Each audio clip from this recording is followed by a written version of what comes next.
ৰাস্তাৰ নামত ৰাইজক দুৰ্ভোগ ভুগিবলৈ দিয়া নহ'ব।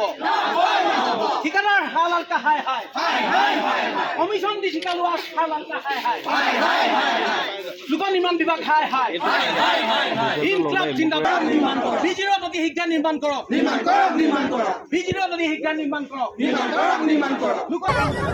আজি দেখিছে আমাৰ বিজি ৰোডটো পথ অৱৰোধ কৰা হৈছে। আপোনালোকে জানে যে আজি 3 বছৰ আগৰ পৰাই যিটো ৰাস্তা বনাই আছিলে, যিজন ঠিকাদাৰে বনাই আছিলে, সেই ঠিকাদাৰে আজি পৰ্যন্ত কামটো সম্পূৰ্ণ কৰিব পৰা নাই। সেই এটাটো আমাৰ কাৰণে বহুত ডাঙৰ দুৰ্ভাগ্যজনক কথা। তাৰোপৰিও যিটো ৰাস্তা কিনাৰত মানুহৰ ঘৰবিলাক আছে, সেই ঘৰবিলাক আপোনালোকে চালে দেখিব প্ৰত্যেকৰ ঘৰত এতিয়া পানী সোমাই গৈছে, বানপানী হৈছে। আবতৰীয়া বানপানী হোৱাৰ উপৰিও তেওঁলোকে আজি এজাক বৰষুণতে তেওঁলোকৰ অৱস্থাটো কি হৈছে, তেওঁলোকে পানীত হাঁহ নচৰা অৱস্থা হৈছে। না ৰান্ধনি ঘৰত তেওঁলোকে খানা বনাব পাৰিছে, না বিদ্যালয়লৈ ল'ৰা ছোৱালী পঠিয়াব পাৰিছে সময়মতে। তাৰোপৰি আপোনালোকে চালে মানে দেখিব যে এটা অপৰিপক্ক চিষ্টেমেটিক যিটো নেকি ড্ৰেইন আমাৰ হ'ব লাগিছিলে, সেই ড্ৰেইনটো চিষ্টেমত হোৱা নাই।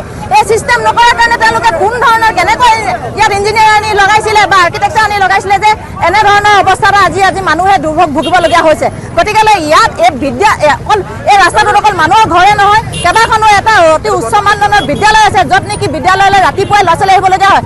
আপোনালোকে মন কৰিলে দেখা পাব যে কলনীৰ ওচৰত পুখুৰী সদৃশ পানী হৈ পৰিছে। পুখুৰী সদৃশ য'ত নেকি হয়তো ৰাস্তা পদূলিত মানুহে বাইক স্কুটিত যদি ল'ৰা ছোৱালী আনিছে, তেওঁলোকে দুৰ্ভাগ্যজনকভাৱে তেওঁলোকে বিপদত পৰিবলগীয়া এটা পৰিস্থিতি হৈছে। গতিকেলৈ আমি আজি বিভাগীয় কৰ্তৃপক্ষ, লোক নিৰ্মাণ বিভাগ সকলোকে আমি অনুৰোধ কৰিছোঁ আৰু আমি অৱৰোধ কৰিবলৈ আপোনালোকক জনাব খুজিছোঁ, যদি আগন্তুক সময়ত অতি শীঘ্ৰে যদি এই সমস্যাখিনি সমাধান কৰি নিদিয়ে, তেতিয়াহ'লে আমি আমাৰ যিটো পদক্ষেপ হাতত লৈছোঁ স্থানীয় ৰাইজ হিচাপে, গতিকে সেইখিনি আমি আগুৱাই নিম। আগন্তুক দিনত আমাক ইমিডিয়েট এটা ৰিজাল্ট লাগে। ৰাস্তাটো আজি 3 বছৰ ধৰি নিৰ্মাণ হৈ থকা এই ৰাস্তাটো আপুনি বিজি ৰোডটো এবাৰ লক্ষ্য কৰিলে আপুনি প্ৰত্যক্ষ কৰিব কেনেকুৱা ধৰণৰ এই ৰাস্তাটোৰ নামৰ দুৰ্নীতি হৈছে।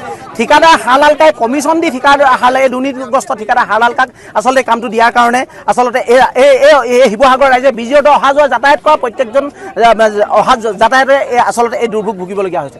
আচলতে আমি লক্ষ্য কৰিলে আপোনালোকে গম পাব, এই অঞ্চলৰ মানুহৰ প্ৰত্যেক ঘৰ মানুহৰ চোতালত পানী সোমাইছে, ভিতৰলৈকে একাঠুৱা পানী হৈছে। এই ৰাস্তাটো আমি নিৰ্মাণৰ বিৰোধিতা কৰা নাই, কিন্তু নিৰ্মাণৰ নামত আমি এনেকুৱা ধৰণৰ যাতে দুৰ্ভোগ নুভোগে এই কথাটো আমি দৃষ্টি ৰাখিবৰ কাৰণে লোক নিৰ্মাণ বিভাগক আমি সকীয়াই দিছোঁ। আমি লোক নিৰ্মাণ বিভাগে চকু মুদা কুলি ভাও ধৰি আছে বুলি মই অনুভৱ কৰিছোঁ যে আজি পৰ্যন্ত আজিলৈ ঠিকাদাৰ হালালকা সপক্ষে এটাও মানে বিপক্ষে এটাও ধৰণে ষ্টেটমেণ্ট বা এটাও ধৰণে তেওঁলোকে গুৰুত্বপূৰ্ণ ভূমিকা লোৱা নাই।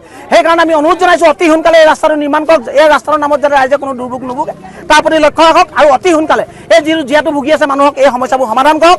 আৰু অকল এই নহয় নহয়, ইয়াৰ পৰা আপোনাৰ অকল এইটো এটা উদাহৰণ, অকল এইডোখৰত যে পানী সোমাইছে এনেকুৱা নহয়। আপুনি সোণপুৰত যাওক, বালিঘাটত যাওক, শিমলগুৰি ষ্টেট বেংকৰ আশে পাশে যাওক, সম্পূৰ্ণৰূপে এই ৰাস্তাটো বিধ্বস্ত হৈ আছে। সেইকাৰণে কোনো কণ্ডিশ্যনত আমি আচলতে আমি সাধাৰণ এটা আজি ৰাস্তা অৱৰোধ কৰিছোঁ। অনাগত সময়ত কিন্তু এই ৰাস্তাটো যদি অতি সোনকালে নিৰ্মাণ নহয়, আমি লোক নিৰ্মাণ বিভাগৰ দৃষ্টি আকৰ্ষণ কৰিব খুজিছোঁ, মুখ্যমন্ত্ৰী মহোদয়ৰ আমি দৃষ্টি আকৰ্ষণ কৰিব খুজিছোঁ যাতে এই ৰাস্তাটোৰ ক্ষেত্ৰত অতি সোনকালে এটা বলিষ্ঠ পদক্ষেপ লয়, আৰু ৰাইজে যাতে কোনো এটা যাতে দুৰ্ভোগ ইয়াতকৈ বেছি দুৰ্ভোগ নবয়ে। ইয়াত বহুত কেইখন স্কুল আছে আৰু ইয়াত হাজাৰ হাজাৰ মানুহ অহা যাতায়াত কৰে। সেইকাৰণে অতি সোনকালে ৰাস্তাটো নিৰ্মাণ কৰি দিবৰ কাৰণে অনুৰোধ, আৰু ঠিকাদাৰ এই দুৰ্নীতিগ্ৰস্ত কমিশন দি ঠিকা লোৱা হালালকাক অতি সোনকালে এই ৰাস্তাটোৰ পৰা অব্যাহতি দিবৰ কাৰণে অনুৰোধ জনাইছোঁ।